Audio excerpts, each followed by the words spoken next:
Email marketing is a great way to grow your business, generate leads, increase sales, and build customer loyalty that can last for years to come. And it can give you a potential return on investment of 4,400%. So that means you can make $44 for every dollar you spend. Welcome to ProfitCopilot.com. My name is Mick Meaney, and today you will need a pen and paper, so grab a notepad because you're going to need to write some notes.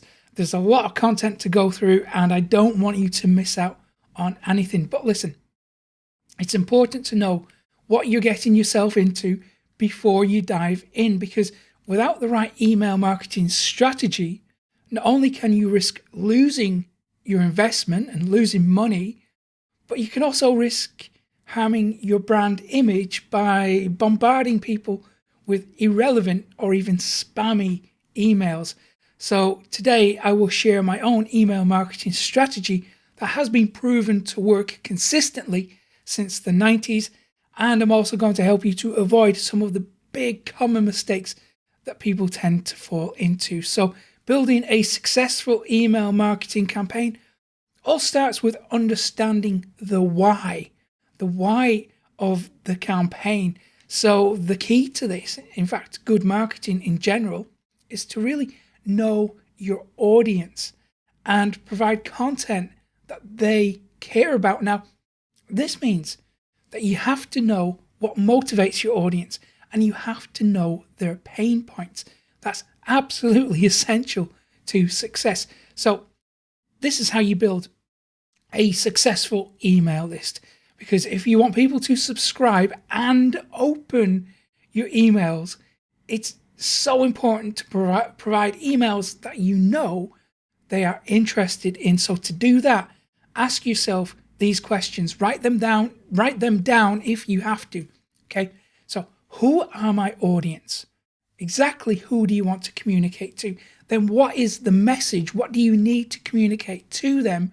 And then why do they need to hear that message? What is it what's going to unlock the whole solution? So what can they solve? What problem can you unlock when they receive your message? Then think about where your audience congregates on the internet. So where can you put your messages to bring people into your email list? Think about where they all hang out. Also, think about what will compel your audience to give you their email address.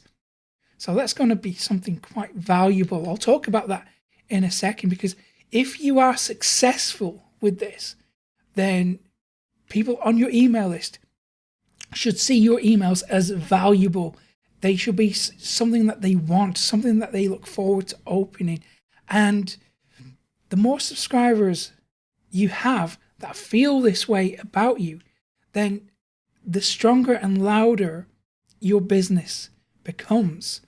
And obviously, the more revenue you generate. Now, a proven way to build your email list quickly is to use a lead magnet. So this is going to be something of value or perceived value that your audience are willing to hand over their email address in exchange for. So lead magnets really need to be compelling enough to motivate people to do that, to give you the email address. An example could be something like a free ebook download, or a series of blog posts, or a podcast, or mini course, videos. Now, the lead magnet only exists to get your subscribers or to get your visitors to become subscribers, but it must also solve part of their problem. So it should pull them into your list. And that is how you deliver value. Now, let me talk about what type of lead magnets to make, because chances are you might have seen people pushing out ebooks in the hope of converting people into subscribers. Excuse me while I have a drink.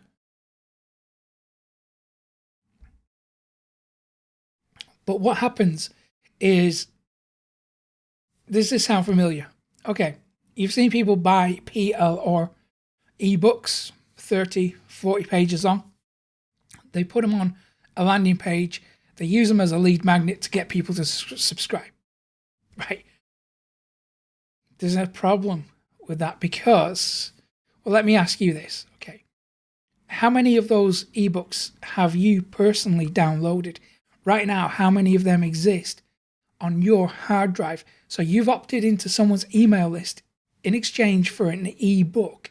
You've gone ahead, you've downloaded it. What have you done with it? Chances are you haven't read it.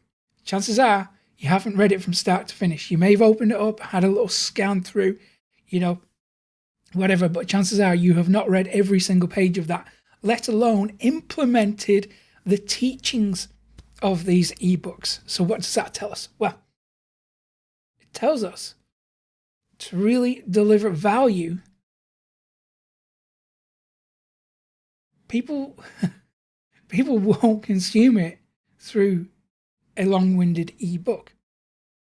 There is perceived value in that, but there is no real value in that. So the thing to do is to condense it all down into a single page or just a couple of pages and make it very actionable. So you can still take the same structure or the same content, but you have to compress it down.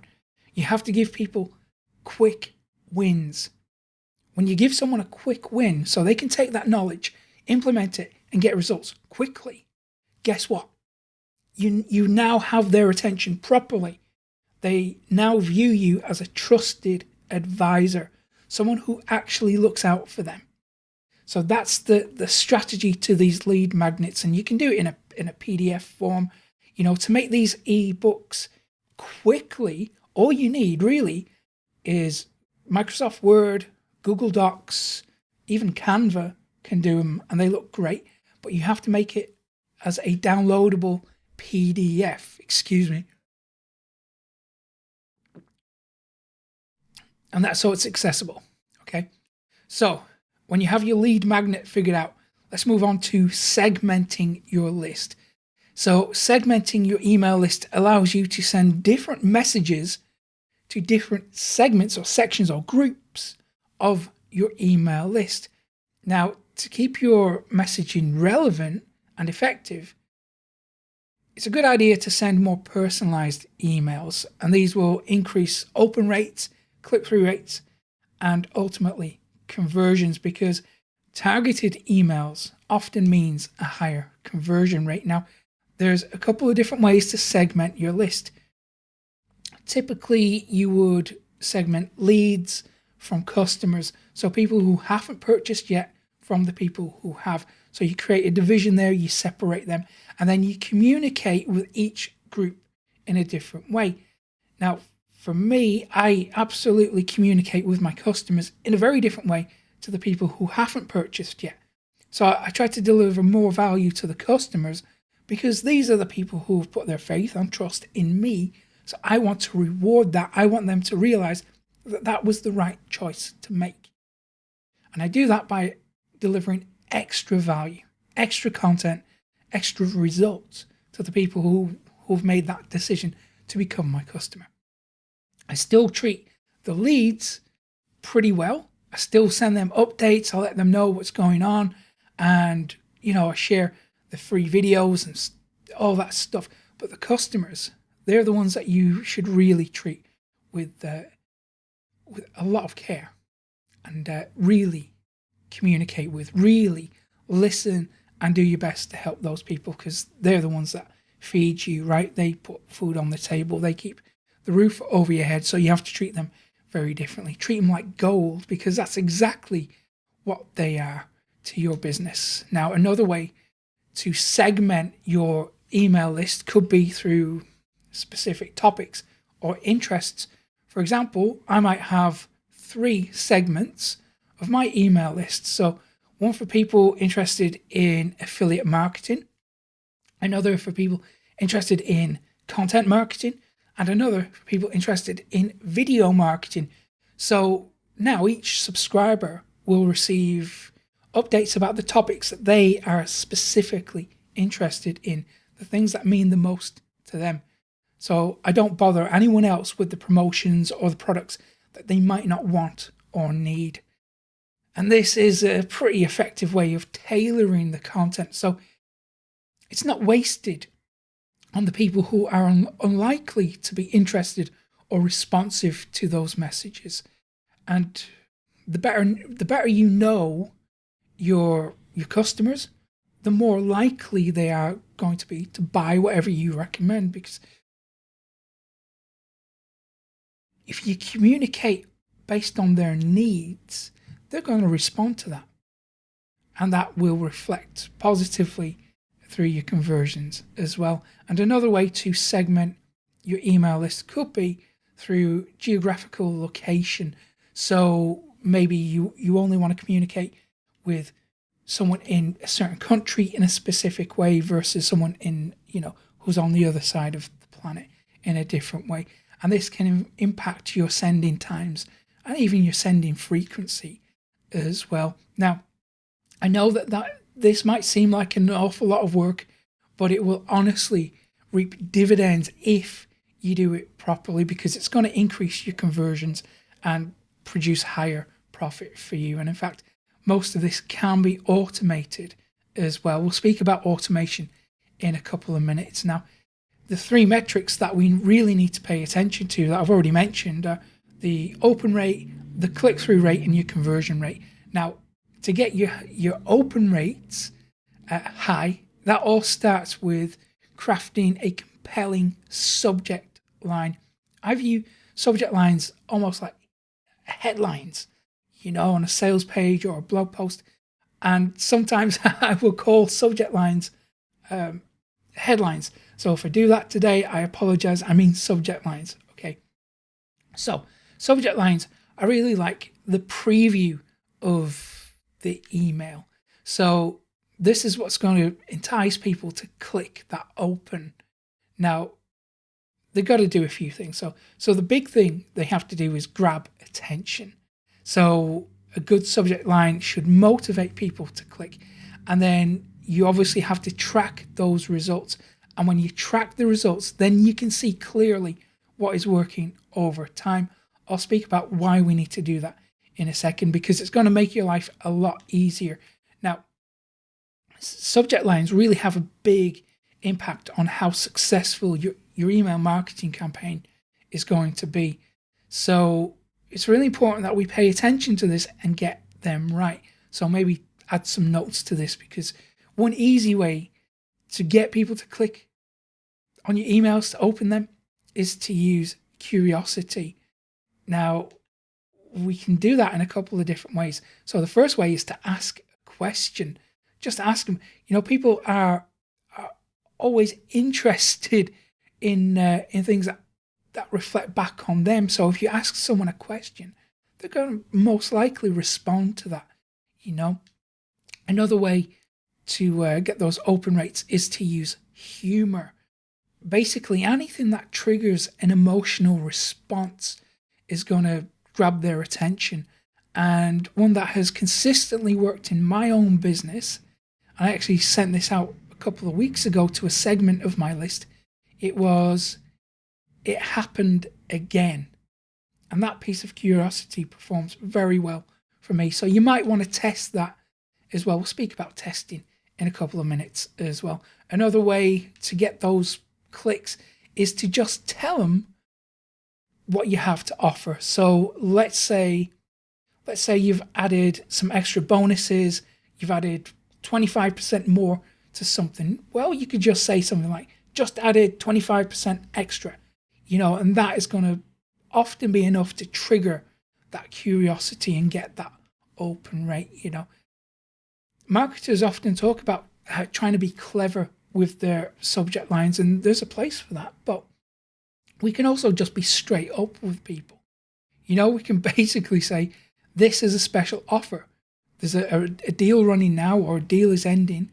You need to take action. That's it, right? Another strategy is to use excitement. So basically, we talk about what's coming in advance. This is a very powerful strategy because we can kind of tease what's coming next. Now, I'll get into that in a bit more detail because I don't want to divert away too much. I'll come back around to how to do that later on in this, because you might have seen in my own emails that I always kind of give like an advance warning when something's coming, So I found that is called a shot across the bow. I'll go into it in a bit more detail, but if you have something coming in the next few weeks, it's a really good idea to let your audience know that it's coming, so they look forward to opening your emails. So that's a good way to increase your open rate. Another way is to use urgency. Now, urgency is a very powerful motivator, and a good way of using urgency is to tap into FOMO, fear of missing out. So you can tell them that an offer is ending, that there's only X amount of time left to grab a special deal, or you're removing a piece of content to, people don't want to miss out, so they will click open. So that's another way to increase your open rate. Excuse me while So it's also an idea to keep track of your open rates, your click-through rates, and your conversion rates, but we also need to keep an eye out on the unsubscribes. So the whole unsubscribe thing is kind of misunderstood by a lot of people. People fear unsubscribes, and you shouldn't. Unsubscribes, can really benefit your business, because think of it like this. People are opting out of the information they don't want. So it's much better for you if they unsubscribe instead of just ignoring your emails. So if they unsubscribe, your metrics are going to look a lot healthier, right? They're actually doing you a solid. Okay, your email list decreases a little bit, but your metrics improve. So, it all works out in the end. In fact, we're going to talk about unsubscribing people later on, because what I want you to do is actually go and remove people from your email list. And I know that sounds counterintuitive, it's a little bit crazy, but honestly, I'll explain more why you need to do it in a second, because that is absolutely going to improve your deliverability. It's going to improve all your core metrics as well. So why do we study all these metrics? Because the more you know about what actually works on the back end, then the better your email marketing efforts are going to be in the long run, because you can just take what it has been proven to work and then reuse it later on. Maybe a year later, 6 months later, because that it works, right? So you can stop guessing about what works and just have like a swipe file of proven subject lines, proven calls to action, proven pieces of copy. And then that is ultimately going to make things more profitable for you in the long run. So absolutely compile a list, a swipe file of all the best performing subject lines. Another way to get those open rates is with more personalization. I touched upon it briefly a couple of minutes ago with segmenting, and that's a good approach. But if we can get these emails like really specific, really personalized, then you're going to get good open rates, because they feel tailored to the individual. That's a really smart thing to do. So when people see their own name, they respond positively, right? It increases trust. That trust is going to increase engagement, and then ultimately over time it's going to increase customer loyalty. Now, there's a saying, isn't there? What is it? The sweetest sound that a person can hear is their own name. So if you include the recipient's name, or maybe even other personal information in the subject line, in the body of the email, then that email is going to feel a lot less generic, right? It won't feel like it's been sent to hundreds or thousands of people all at once. It will feel like they've just been written for them. I'm going to talk about how to write good emails in a second.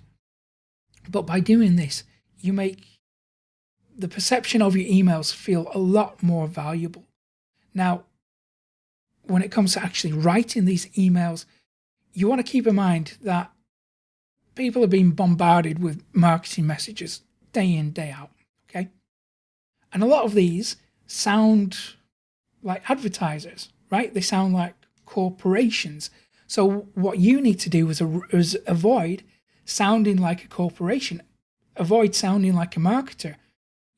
Instead, imagine that you are writing to a good friend.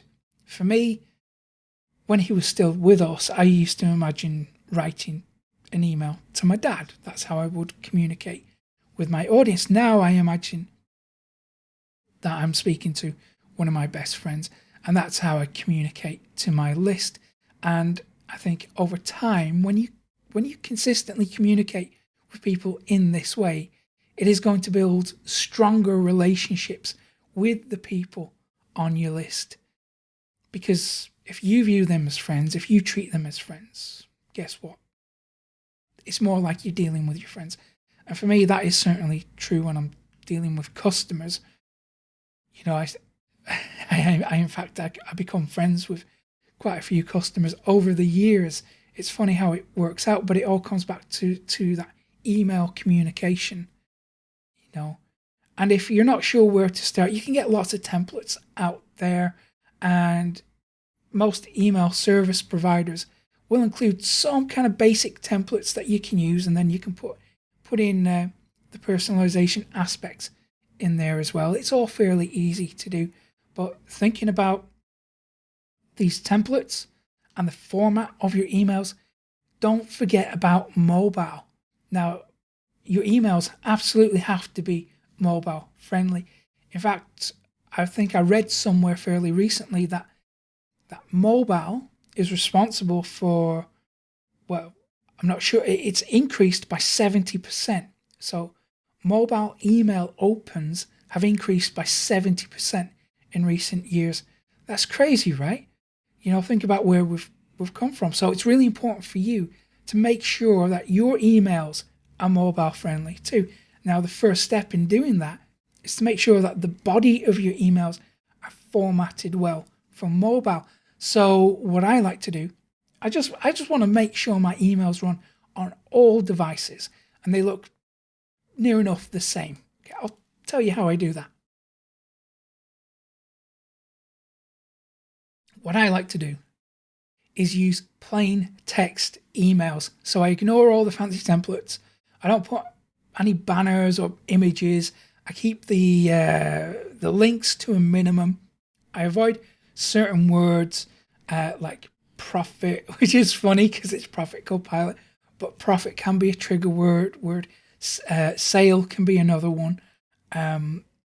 Money, cash, free is another one. So you should probably test these before you rely on them 100%. I'll speak about testing in a few minutes, but basically, if you want to make sure that your emails are read on every device, then go with plain text, and it's going to look the same everywhere. It's going to work seamlessly across all devices. Now, the great thing with all of this stuff is it can be automated, and it should be automated, right? So we can have an autoresponder sequence, an autoresponder sequence. So basically, these are just a series of emails that you send out automatically after someone subscribes to your email list. Now, when you send a series of emails in this way, what happens is it doesn't matter when someone subscribes, okay? They can sign up on Tuesday and they'll get the same experience as someone who signs up on Saturday or 2 months down the road. And that's the great thing about this automation. Everyone has the same experience and they experience the same type of campaign.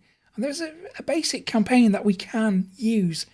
Some people call it a welcome sequence or an introductory campaign, onboarding, but basically it's just designed to welcome new subscribers to your email list, provide them with relevant information about you, about how you can help them, provide educational content that's going to help them solve part of the problem, and then explain the benefits of whatever it is that you have to offer, and then do a little bit of future pacing about first of all, you tell them what they should expect from you in the future, but more importantly, you move them to a point in their future when they have solved their problem. So that's a very powerful sales motivator when we move people to a future state so they can see for themselves the benefits of purchasing whatever it is you're recommending. Now, an autoresponder sequence will keep people engaged on your email list. So because it's going to run on autopilot, you don't have to send out every email. You just let that run and you can go do something else with your time. And there's quite a few amazing tools available that will make this process a whole lot easier. So Mailchimp has really pioneered the use of these automated lists, and they provide some really good templates and examples on their site. You can also use Aweber. That is pretty good, and they have the capability to automate entire campaigns, and so does Constant Contact. I think that's a fairly popular option, but my favorite autoresponders are Active Campaign. I really like those guys. MailerLite is pretty good, and the one that I'm using at the moment is probably overkill for most people, but it's Kartra. So that's an all-in-one funnel builder.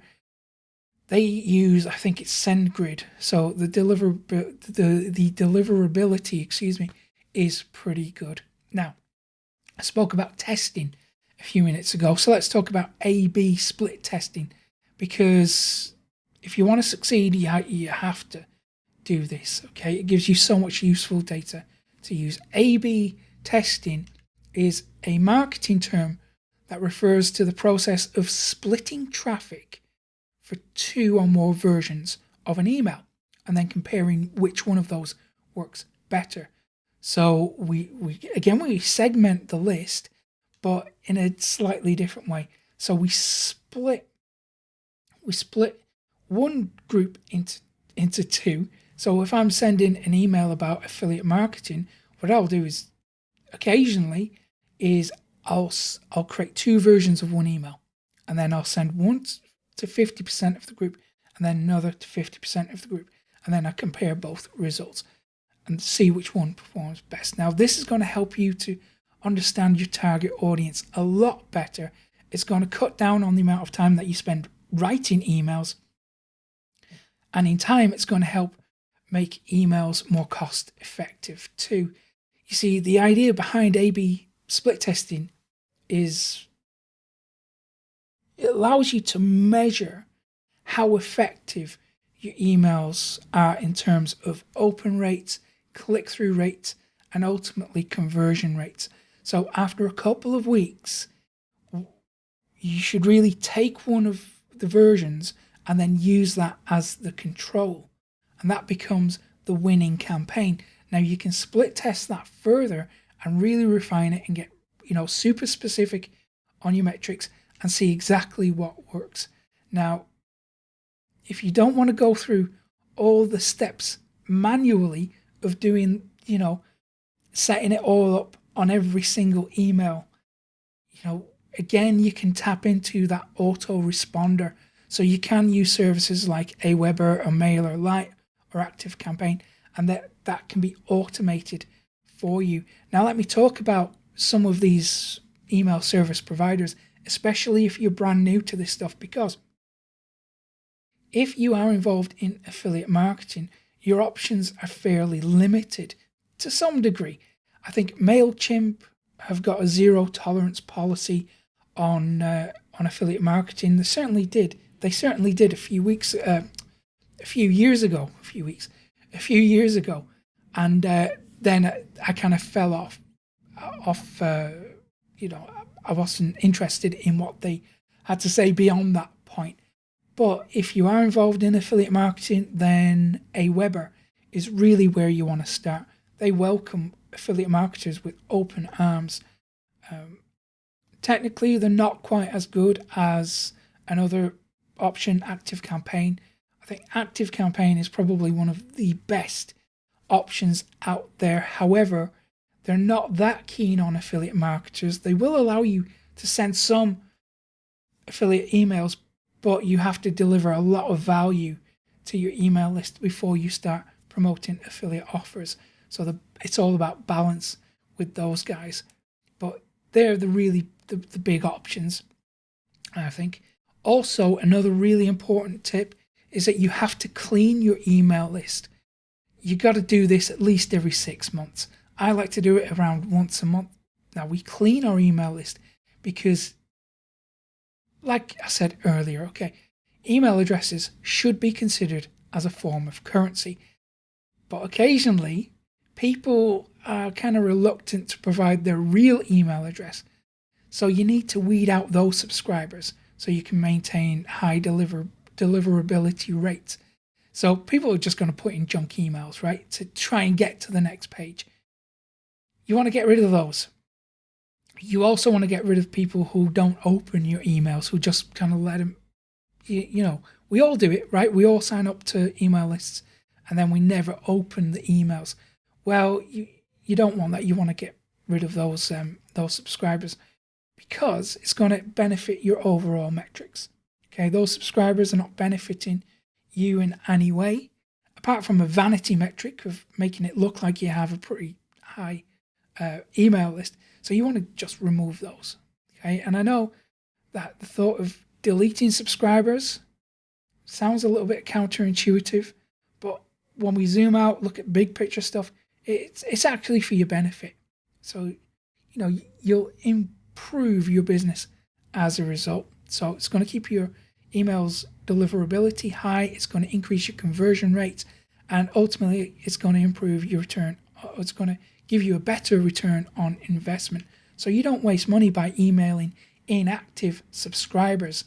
So absolutely clean your email list by removing people who unsubscribe. Actually get rid of those.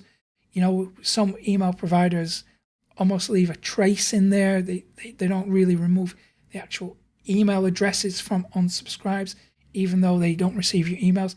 Make sure you absolutely delete those people. Get rid of all the spam addresses as well. Get rid of duplicate contacts. And I don't know if you can hear that, but I think it was an ambulance. Anyway, you want to get rid of duplicate contacts as well. And this is a really important step for the health of your email list. Now, you want to do that at least once every 6 months. I do it once a month. Okay, next up is to follow email marketing laws and regulations. This is a little bit dry, but it's really important. But regulations do vary from country to country. So it's best that you do your own research on that before you go ahead and build your email list. Now, this is going to make sure that your email list and your marketing efforts remain compliant. It also helps to protect the privacy of your subscribers. And generally speaking, email marketing is this kind of permission-based marketing strategy. So instead of going out and interrupting people and asking them to do stuff, people decide to opt in. They decide that they want to hear more from you. So it's permission-based. Now, while your subscribers have opted in to receive your emails, if they don't want to receive them anymore, they should be able to unsubscribe very easily. So it's practically law in every country now that you have an unsubscribe link in every single email you send. And that's the quickest way that someone can just remove themselves from your list.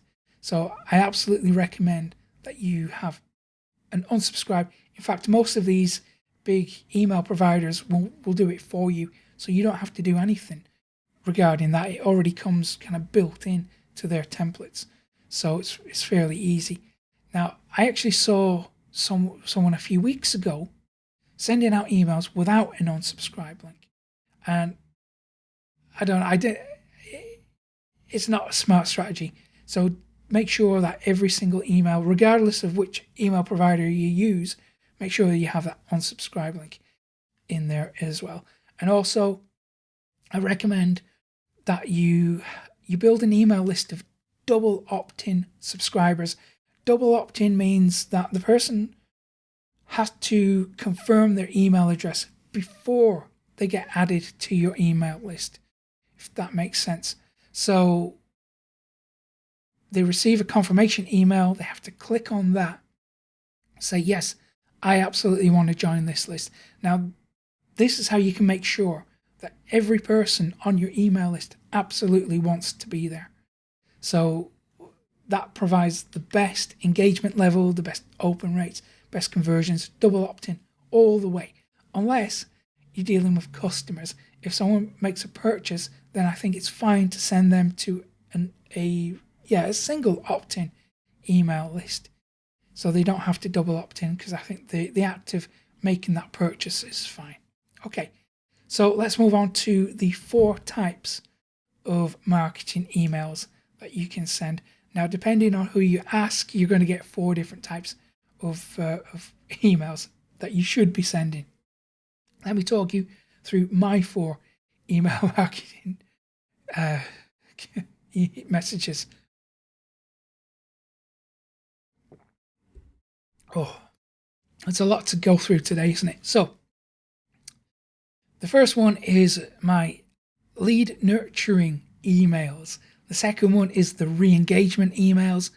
And then I have the pre-launch emails and then sales emails. I'll walk you through each of these, because lead nurturing emails, well, this is really the process of helping people move through your sales funnel by educating them not only on what you offer, but also how to solve their problem, and then explaining the benefits of why they should want to solve it, and then ultimately priming them for a sale. Then the second type is re-engagement emails. So these can go out automatically when a subscriber doesn't take the action that you want them to in a certain frame time, such as open an email or click on a link. So for example, these emails will let customers know that they're missing out on something, that something's available that they're not taking advantage of. You can see these in my business. So if you subscribe to my email list and you receive an email that like a video email on the first day, and if you ignore it on day 2, you get a reminder email to say, hey, you missed this video, click to watch here before it's taken down. So my onboarding sequence is made up of 4 initial emails. Each one has a separate video, brand new video for them, and it's exclusive just to the people on the email list. No one else can get access to it, but it only lasts, those videos only stay online for a few days at a time. So if they miss one of those videos, the next day they get a reminder saying, hey, you missed, you didn't watch this video, but it is being taken offline soon, and I don't want you to miss out. So they are re-engagement emails, very powerful. And the next one is pre-launch emails. So these are really important to get people excited about your launch or about your content or whatever it is you have coming up. And it's there to really increase their emotional level and how they feel about stuff. Now, I touched upon these earlier very briefly. Jeff Walker calls them shot across the bow emails. They are really important, because if we move from giving someone lots of value, lots of free value, and then suddenly switch to start to like selling them stuff, there's a disconnect there, right? It doesn't feel natural. People feel like pressure. It's not a good sales tactic. So instead, a good transition from delivering value is to say, hey, I've got something coming soon that I think you'll really love, and then move into it that way. So these pre-launch emails are that shot across the bow to let them know that something is coming and they should be aware of those. Which brings us to the fourth type of email, which are sales emails. And these are completely promotional in nature. And you can do some really cool things, like you can just offer discounts on your products. You can combine them with urgency as well. So if a sale is ending, you can use urgency in your sales emails to get those quick sales. So they are the four types of emails that I tend to use. Now, a big question that I get asked all the time is, how often should you send emails? Well, listen, it is really important to determine your own sending frequency. Excuse me, I can't speak today. Do you know what? I've not spoken on camera for this length of time for a while. So, sending frequencies. Right, you got to test your own. Okay, so the thing is, right, there's no one size fits all solution with this. Each audience is different. They're going to respond differently. So the best approach is to test different sending frequencies until you find the right balance between a high open rate and a low unsubscribe rate. Now, if you don't send your list emails often enough, your subscribers will sometimes have trouble remembering who you are, and they won't engage with your messages, and they'll probably unsubscribe. On the other hand, if you send too many emails, then people are just going to get annoyed and then unsubscribe that way. So depending on the size of your list, it's a good idea to try sending one email every 3 days. Now for me, I send an email to my list around 3 times a week. So Monday, Wednesday, and a Friday. That's usually when I send out my emails. And I found that for my audience, sending those emails every couple of days or so is the sweet spot for my audience. But the frequency might be completely different for yours. So you have to really test it to make sure that you're communicating with your unique audience in a way that is right for them. Because you want people to be excited about your emails. You want them to look forward to receiving them. I mean, a couple of weeks ago, I didn't send one out on a Monday. I got emails from people saying, where are you at? What's going on? Everything okay? I just stuff going on. I couldn't email on that day. But, people look forward to your emails, and there's a level of excitement and anticipation and ritual about this. Ritual is a very important human element. So people get used to receiving emails at specific times or specific days. So, once you find something that works, stick with it. I'll speak more about that in a minute. So, sending emails, what time of day should you send emails as well? That's a really important question, because while your sending frequency will largely depend on your industry and your specific audience, the time of day is going to depend on their location, right? So if you're sending to America, but you're in the UK, if your audience is mainly American, then, you have to take that into consideration. Most of my audience is in America, so I have to, I can't send at like 11 a.m. in the morning. I used to, and then something happened one day. I couldn't send an email out until much later. I sent it out about 4 o'clock, 5 o'clock in the afternoon. Phew, massive open rates. Like, oh, okay, there you go, right? So once you know what works, continue to stick with that. However, do test out new times every few weeks. So if you are on my email list, you might receive an email at an unexpected time every now and then.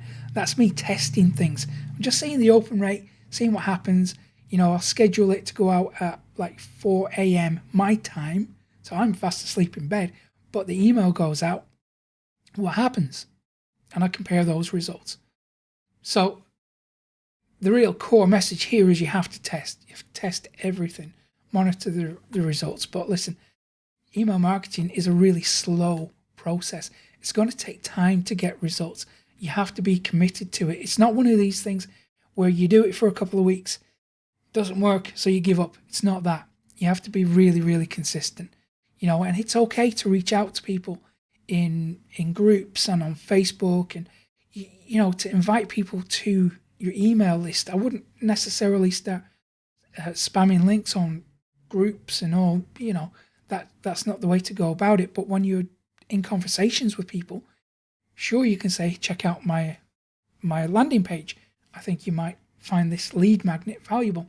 It's a really good way to just get up and running, building that email list. And if you approach 10 or 20 people every single day, and say like 80% of those convert, you're going to build up a pretty decent sized email list over time.